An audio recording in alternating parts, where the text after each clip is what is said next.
కోటీశ్వర్లవ్వాలనే కలను నెరవేర్చుకోండి. వెంటనే జేకేఆర్ గురువు గారికి కాల్ చేసి అపాయింట్మెంట్ తీసుకోండి.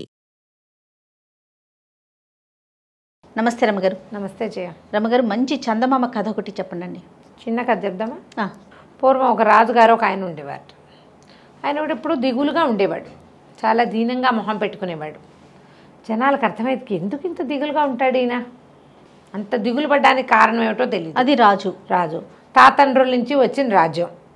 ఏదో పిల్లలు వాళ్ళు వీళ్ళు ఉన్నారు, రాజ్యం సుభిక్షంగా ఉంది, అన్నీ బాగానే ఉన్నాయి. ఆయన ఇట్లా ఉండేవాడు, సూర్మంటూ ఏమిటో ఏమిటో ఏమిటో అనుకునేవాళ్ళు. ఆయన దిగులుగా ఉండటానికి ఒక రహస్యం ఉంది. ఆ రహస్యం ఆయనకి క్షవరం చేసేటువంటి మంగలి అప్పన్నకి మాత్రమే తెలుసు. జుట్టు కత్తిరించేటప్పుడు ప్రతి నెల అప్పన్న అది చూస్తాడు. ఏమిటంటే రాజుగారికి చెవులు గాడిద చెవులు ఇట్లా ఉంటాయి ఆయనకి.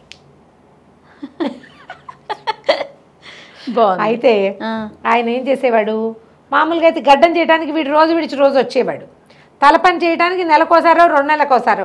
అప్పుడు ఈ కిరీటము, ఈ జుట్టు కవర్ చేసిన జుట్టు అంతా వెనక్కి తీయాలి కదా, అది కవర్ చేసేలాగా హెయిర్ కట్ చేసి పెట్టేవాడు. ఈయన ఎక్కువగా కిరీటం పెట్టుకునేవాడు. పగటిపూట ఎవరికి తెలిసేది కాదు. ఆ రాత్రిపూట ఏమిటంటే వాళ్ళ అప్పుడు దీపాలు అవి తక్కువ కదా, అంత రాత్రిళ్ళు ఎవరికైనా తెలుసుకునే అవకాశం ఉండేది కాదు. ఆయన తలపాగాతోటి వాటితోటి కవర్ చేసుకునేవాడు. ఎవరికైనా తెలిసిపోతుందేమో అని దిగులు. అయితే ఇలా కొద్ది రోజులు చాలా కాలం గడిచాక ఆయనకి ఏమనిపించిందంటే, ఎవరికి తెలుస్తుంది, ఊరికే నేను ఎందుకు దిగులు పడుతున్నాను, అక్కడి నుంచి వీళ్ళు ఈ పురోహితులు తర్వాత మంత్రులు మీ దిగులుకి కారణం ఏమిటి, మీరు ఇలా మనసు బయట ఇదవటానికి ఏమిటి, ఎప్పుడు దిగులుగా ఎందుకుంటారు, మీ దిగులు ఏదో మాకు చెప్పండి అని అడుగుతూ ఉంటే, చెప్పండి అంటే వీడెవరికైనా చెప్తాడేమో అని ఒకరోజు ఏం చేశారు, వాడు జుట్టు కత్తిరించడానికి వచ్చినప్పుడు, అరే మా అప్పన్న, నా చెవులు గాడి చెవులు అని ఎవరికీ తెలీదు, ఎవరికైనా తెలిసింది ఏంటి అది నీకు, నువ్వు నీ వల్ల నీకే తెలుసు, నువ్వు నీ వల్లే బయటికి తెలియాలి, కాబట్టి ఎవరికైనా చెప్పేవో జాగ్రత్త, చంపేస్తాను అన్నాడు. అప్పటిదాకా అప్పన్న క్యాజువల్గా తీసుకున్నాడు. వాడికి తెలుసు చిన్నప్పటి నుంచి రాజుగారికి కాడ చెప్పద్దు అనగానే కడుపులో ఉబ్బరం వచ్చేస్తుంది, ఎవరికైనా అంతే. అవునది ఎవరికి చెప్పకూడదంటే, ఎవరికి తెలియని ఒక రహస్యం నాకు తెలిసి అనిపిస్తుంది, పిల్లలకు కూడా ఇప్పుడు చెప్పేద్దామా అని ఉంటుంది. అక్కడి నుంచి అన్నవరటం మానేసింది వీడికి, కడుపు ఉబ్బరం. అక్కడి నుంచి వాళ్ళ ఆవిడే రోజు తినేదే తిన్నావు, ఎందుకు ఏమిటి నువ్వు ఎందుకున్నావు ఇట్లా, ఆ మొహం అట్లా పెట్టుకుంటావేమిటి ఆవదాగినట్టు, ఎందుకు అట్లా ఉన్నావని ఓహో నిలదీసింది, అడిగింది. అసలు ఏమైనా ఉందా విషయం, ఏదైనా దాస్తున్నావా మనసులో పెట్టుకుని, నాకు చెప్పు, నేను ఎవరికి చెప్పను. సరే ఇక అన్నం అరగటల్లా వీడు రాజుగారు బాగానే ఉన్నారు ధైర్యంగా, ఎందుకంటే అప్పిగాడిని బెదిరించా, వాడు ఎవరికి చెప్పడు అని ఈయన కొంచెం యాక్టివ్గా కనపడటం మొదలెట్టాడు. జనమంతా అబ్బా పర్వాలే రాజుగారు బాగున్నారు అనుకున్నారు. రాజుగారి నీరసం అంతా అప్పిగాడికి వచ్చింది. వీడేం చేశాడు, ఒక వారం చూశాక డాక్టర్ దగ్గరికి పోయారు. పోయేసరికల్లా డాక్టర్ అన్నాడు, ఏమిటి నాడైతే బాగానే ఉంది, నువ్వు తింటున్నవేవో మీ ఆవిడ లిస్టు చెప్తోంది, అవి అరక్కపోవటం అంటూ లేదు, నువ్వు తినే తిండి ఎంత, నువ్వు చేసే పని ఏమిటి, ఏదైనా రహస్యాన్ని తెలుసుకున్నావా, దాన్ని దాచిపెట్టావా, గుర్తించాడు అని అడిగాడు డాక్టర్. నీ మనసులో ఉంది, నీ సమస్య పొట్టలో లేదు, మనసులో ఉంది, రహస్యం అంటూ ఉంటే ఓ పని చేయి, ఎవరో ఒకళ్ళకి చెప్పేసి ఈ బాధ తీరిపోతుంది. అంటే ఎవరికి చెప్తానండి, ఎవరికైనా చెప్తే తలకాయ పోతుందండి అన్నాడు. నాకు చెప్పంటల్లా డాక్టర్, ఈ తలకాయ నొప్పి నాకెందుకని, మీ ఆవిడకి చెప్పబోయానండి. అయ్యో మా ఆవిడ సంగతి మీకేం చెప్పాలండి, టముకేసినట్టేనండి, దానికి చెప్పామంటే సాయంత్రానికల్లా నా పేక ఉత్తరించేస్తారు, నాతో పాటు దానికి కూడా పోతుంది, అది అసలు చెప్పకుండా ఉండటం అనేది దాని జీవిత చరిత్రలో లేదు. మా ఆయనకి కడుపు ఉబ్బరమని ఇప్పటికి 1,00,000 మందికి చెప్పింది, కుదరదండి అన్నాడు. ఎవరో ఒకళ్ళకి చెప్పాలిరా నాయన, నీ జబ్బు ఇంకోలా తగ్గదు, చెప్పి తీరాల్సిందే, అంతే నీ సంగతి. సరే వీడు 10 రోజులు తిరిగాడు, ఇటు అయిపోయాడు. ఇంకా అన్నం సాయించిన అన్నం అరగటల్లా, నిద్ర పట్టదు, చెప్పకూడదు, ఏ నిద్రలోనో వాగేస్తానేమో నేను భయం, పెళ్ళాం వినేస్తుందని టెన్షన్, అందుకని అది నిద్రపోయేదాకా వీడు పడుకునేవాడు కాదు. ఇంకా నీరసం రాదు, ఓపిక లేని వాడికి నిద్రే ఆహారం. అవును, ఆ నిద్రపోకపోతే వాడికి మందు పనిచేయదు. ఇంకా సరే ఏం చేశాడు, రాజుగారికి పనిచేసి తిరిగి వస్తుంటే కొంచెం ఈ చల్లగాలి పోసుకుందామని వచ్చే దారిని కాకుండా అడవి దారి వైపుకి వెళ్ళాడు. వెళ్తే అడవి దారిలో ఒక పెద్ద బ్రహ్మాండమైన పుట్ట ఒకటి ఉంది. పాములు లేవు, చీమలు పెట్టిన పుట్టే బోలుగా కనపడుతోంది. సరే ఏమనుకున్నాడు, ఎవరో ఒకరికి చెప్పేయాలంతే. చకచక వెళ్ళి ఆ పుట్ట దగ్గర చప్పట్లు తట్టి చూశాడు, దాని నేలను తన్ని చూశాడు. ఏమీ పాములు లేవు, అన్ని వ్యాఖ్యాలు పోయినాయి.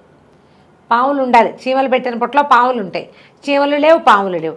ఆ పుట్టలో ఇట్లా మోహం పెట్టాడు పెద్దది, అది ఇట్లా హోల్సల్లే ఉంటుంది కదా, పెట్టి రాజుగారి గాడి చెవులో, రాజుగారి గాడి చెవులో హోయ్ ఓహోయ్ ఓహోయ్ అని 5-6 సార్లు చెప్పేసి అమ్మయ్య అని ఒక పెద్ద తేనిపొచ్చి ప్రశాంతంగా అయిపోయాడు, వెళ్ళిపోయాడు. బాగుపడ్డా? వాడికి ఏం అవ్వాల, ఇంకా బాగానే చెప్పేశాడు కదా పుట్టలో. అయిపోయింది. సంవత్సరంన్నర గడిచింది, 2 ఏళ్ళు కూడా గడిచాయి. రాజుగారు కులాసాగానే ఉన్నాడు, అప్పలకొండ కులాసాగానే ఉన్నారు. బాగుంది.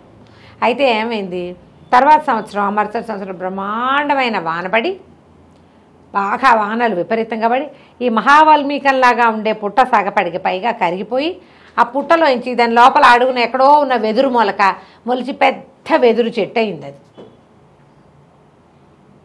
వెదుళ్ళ దగ్గరే పుట్టొచ్చింది, ఆ పెద్ద మొక్క చచ్చిపోయింది. ఈ వర్షం బాగా పడి పుట్ట నానిపోయి ఆ లోపల ఉన్న మొలక పెద్దదైపోయింది. వెదుళ్ళు సడన్గా వస్తాయిట, పెద్ద పెద్ద పెద్ద పొదగా అయింది. తర్వాత 2 ఏళ్ళు 3 ఏళ్ళకి రాజుగారు పెద్ద సభాభవనం ఒకటి కట్టించారు. అందులో సంగీత కచేరీలకి వారా వీర చాలామంది పిలిచారు. పై ఊళ్ళ నుంచి కూడా ఎంతమందో వచ్చారు వాద్య కచేరీలకి. అక్కడలో ఒక సంగీత విద్వాంసుడు ఒక మంచి వేణునాదం వచ్చు ఆయనకి. ఆ వేణువు కోసం వెతుక్కుంటూ కొత్త వెదురు కావాలని అడవిలోకి వెళ్ళి ఈ పుట్ట మీద ఉన్నటువంటి వెదురులోంచి 2 మంచి సలీసుగా ఉన్నటువంటి సన్నటివి బాగున్నవి తెచ్చుకున్నాడు. కాకపోతే తొలిగా రాజుగారి దగ్గరే వాయించాలనుకున్నాడు. ఆ వెదురు ఇంత పొడుగు వస్తుందా, దానికి హోల్స్ కొట్టాడు. మూసి చూస్తే గాలి ఇటు నుంచి అటు వెళ్తోంది, బాగుంది. అదే కదా మనకు కావాలి. సరే వెళ్ళాడు. వెళ్ళిన తర్వాత అందరూ తలా ఒక కచేరీ చేశారు. ఈయన కూడా మృదంగ విద్వాంని, వైలిన్ విద్వాంసుడిని, వెనకాల తంబురా వాళ్ళని, టింగ్ టింగ్ అని తాళం కొట్టే వాళ్ళందరినీ కూర్చోబెట్టుకుని పువ్వు అని ఊద్దాం అనుకున్నాడు. ఊదేసరికి రాజుగారి చెవులు గాడి చెవులు అని వచ్చింది అందులో నుంచి.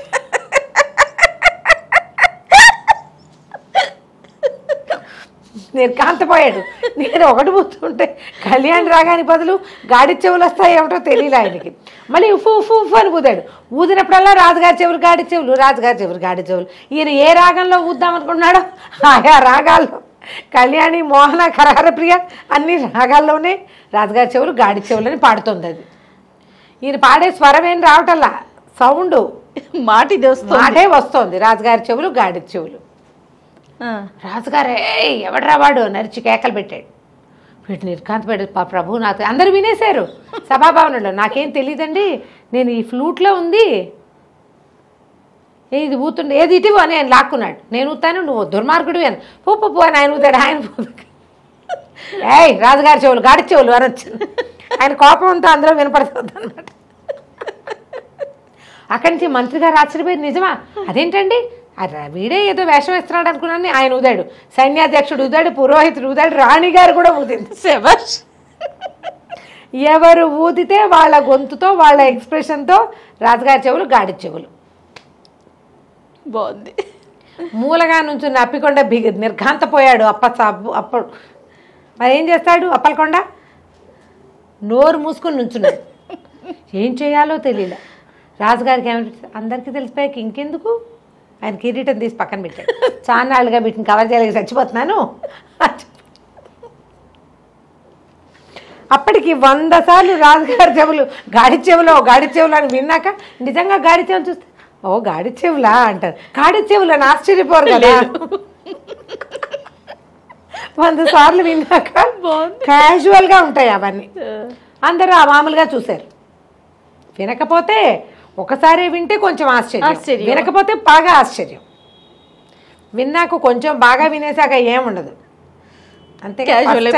ఫస్ట్ టైం విన్నప్పుడే షాకింగ్. అంతే రమ్మగారు, ఏ విషయమైనా అంతేగా. ఇంకా దీన్ని కవర్ చేయడం ఎందుకు? అప్పన్న రేపొద్దున వచ్చి చెవుల మీద జుట్టు కత్తిరించారు, ఆ విసుగొస్తుంది జుట్టు భరించలేక అన్నాడు. మర్నాడు అప్పలకొండ కొనుక్కుంటూ వచ్చాడు. రాజుగారు కులాసాగా ఉన్నారు. హాయిగా డిప్పకటింగ్ చేయించుకుని చక్కగా ప్రశాంతంగా గాడి చెవులను అందరికీ చూపిస్తూ తిరగటం మొదలుపెట్టాడు. అసలు అప్పని తడకపోతే ఇష్యూడే లేదు, భయపెట్టకపోతే వాడు ఊరుకునేవాడు. అతను క్యాజువల్ గా తీసుకున్నాడు. రాజుగారు అందరి చెవులు ఇలాగే ఉంటాయి. రాజుగారు అంటే ఆ మాత్రం చెవులు ఉండాలనుకునేవాడు పాపం. బెదిరిచ్చేసరికి వచ్చిందనమాట కథ కంచికి మనం ఇంటికి. చాలా బాగుంది రామగారు. నమస్తే.